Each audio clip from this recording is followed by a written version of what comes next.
group is never as violent as those early starters. Even if they get snared and don't kind of mature out of it in their 20s, they never have as much violence as those kids who started early.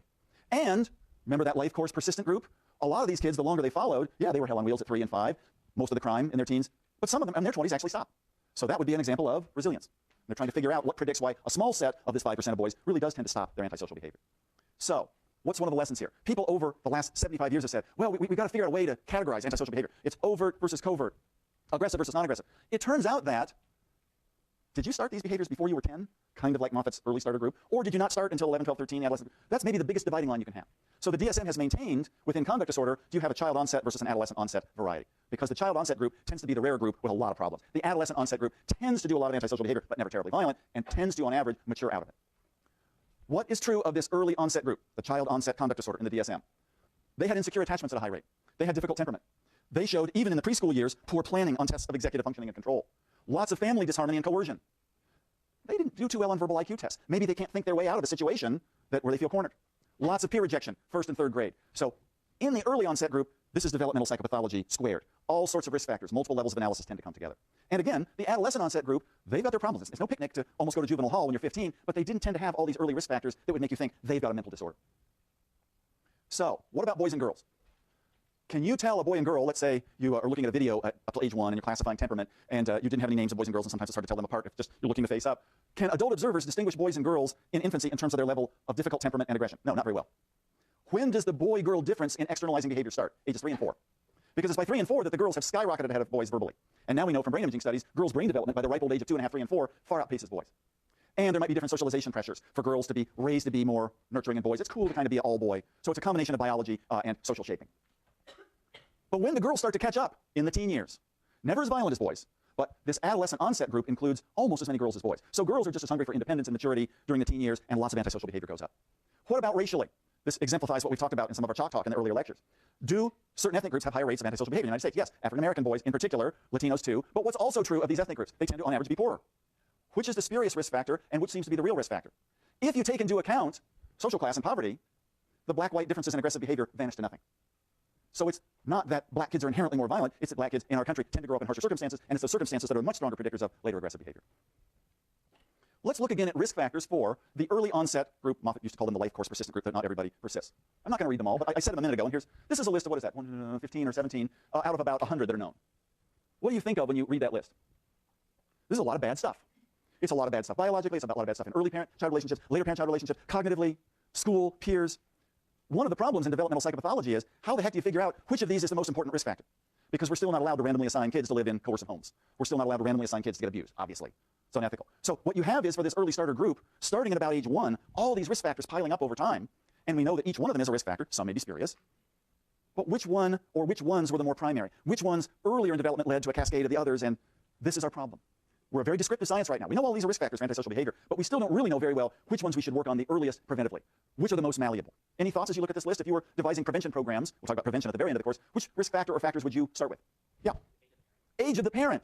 The single biggest risk factor. So what would you do? Sex education in health class in 10th grade? I don't know how effective that is. Patches for girls below a certain social class? Now it gets controversial. What do we do preventively that doesn't invoke social control and isn't racist to say, I mean, the rates of teenage parenting in the United States are way down from 20 years ago, but they're still the highest in any country in the world. So what do? It's a huge issue. That's where a lot of prevention efforts are directed, but you get into religious debates and ethical debates and political debates and all kinds of things. But who else? Who has got a place to start here? Yeah. So yeah, what about abortion? One of the ideas, if you read the book Freakonomics, this is prominently displayed, behind the fact that delinquency in boys has gone down pretty steadily for the last 15 years is, if you look when Roe versus Wade came into play and then look at ages, et cetera, the rates of teenage boys' delinquency and antisocial behavior began to go down, maybe as a function of Roe versus Wade and more legalized abortion. Now, there's a million other factors too, and it's very controversial, but that would be a prevention strategy. Over here. I missed what kind of education? And what kind of education? Family or cognitive for the kids, or what are you thinking about?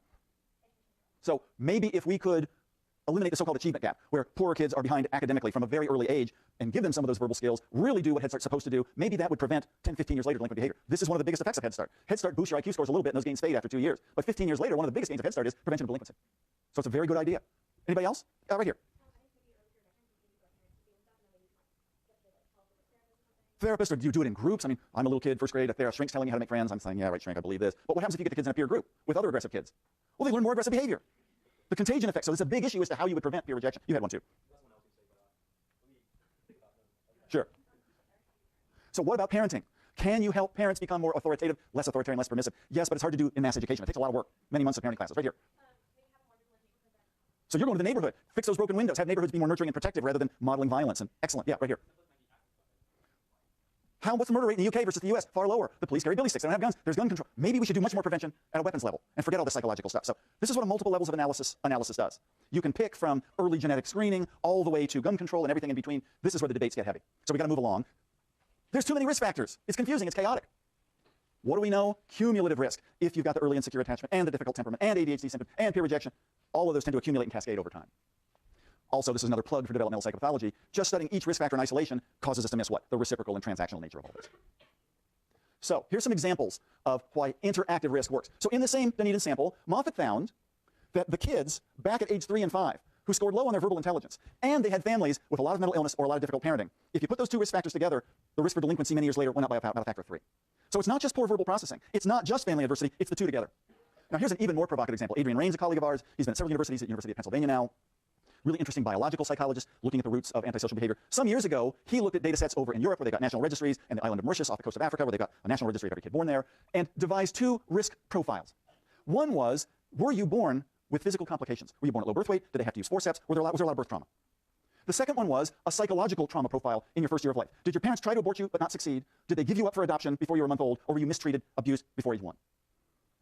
The physical birth complications predicted antisocial behavior 25 years later a little.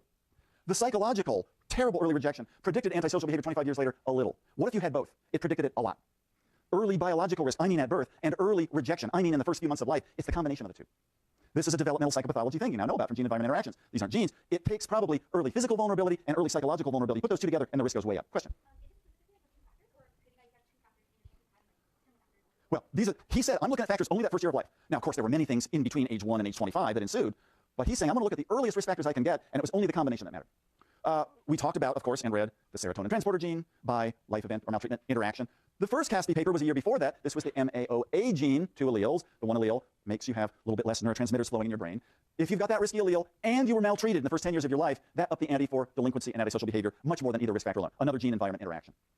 What if you're girls? Another study they did in Dunedin, they looked at girls who went to public schools or to private all-girls schools. Was early puberty, the girls who were early matures physically, was that a risk factor for delinquency a few years later? Yes, for whom? The girls who went to co-ed schools, not for girls who went to all-girls schools. If you went to a co-ed school, you were hit on by the guys. So the early puberty alone didn't matter. It was the early puberty interacting with your social context of guys leering at you and encouraging you to get into antisocial behavior early. Pretty interesting. Now, what about in adulthood? We're going to go over this super quickly. Are there some adults who grow up and have these early starter pathways, and they're really not just in jail, but they're antisocial? So in adults, we say there's antisocial personality disorder. You have to have had conduct disorder as a kid or teen, and you have to continue with it. That's how you get this diagnosis. Then there's this thing called psychopathic traits. Psychopathic traits are, interesting evolutionary story here, why would they have survived? You're a guy in particular, and you're pretty charming, you're pretty glib, you do something wrong, you don't give a shit unless you get caught. Very low remorse, right? This describes certain politicians, certain attorneys, certain actors, but what if you've got those psychopathic traits and you've got other risk factors for antisocial behavior? So, we don't need to know this for the test, but you could have a lot of antisocial behavior and have these psychopathic traits. This is the subset of adult criminals that's very hard to rehabilitate. Most people in jail, however, have a lot of antisocial behavior, but they're not necessarily very psychopathic. That's the majority of people in jail. You could have very low antisocial behavior, but have high psychopathic traits. Name your politician, right? It's adaptive. You can lie without caring and get away with a lot of stuff, white-collar crime. And, quote, the normal variant is you're not terribly aggressive and you don't have very many of those psychopathic traits. But it's an interesting way to think about it. And if you're interested in the topic, there's a lot of research these days on what these high psychopathic traits are. Do they involve, when you're very young, something in your nervous system that makes it hard for you to respond to punishment? Most kids, they see that dirty look in that glare in their parents' eye. Okay, I better back off. What if you don't care?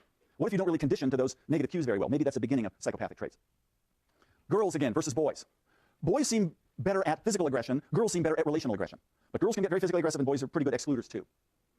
Back to the Moffitt, early starters, life course persistent, although life course persistent isn't always true, as we talked about. In that group, it's at least 5 or 6 or 7 to 1 boys to girls.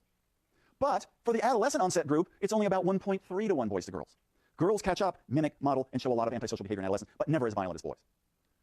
If you're a girl, the rare girl with the child onset, or the girl with a pretty severe adolescent onset, what happens? More than boys, you tend to have comorbid internalizing problems, because girls in general do. And maybe girls who are antisocial feel the consequences more. Depression, suicidality, difficult history of relationships, sometimes abusive relationships, bodily internalizing problems. So we've got a couple more slides on causes and treatments. We don't have as much next time on substance abuse, so we'll start off next time with a little bit more antisocial behavior and then get into substance abuse. We'll see you then.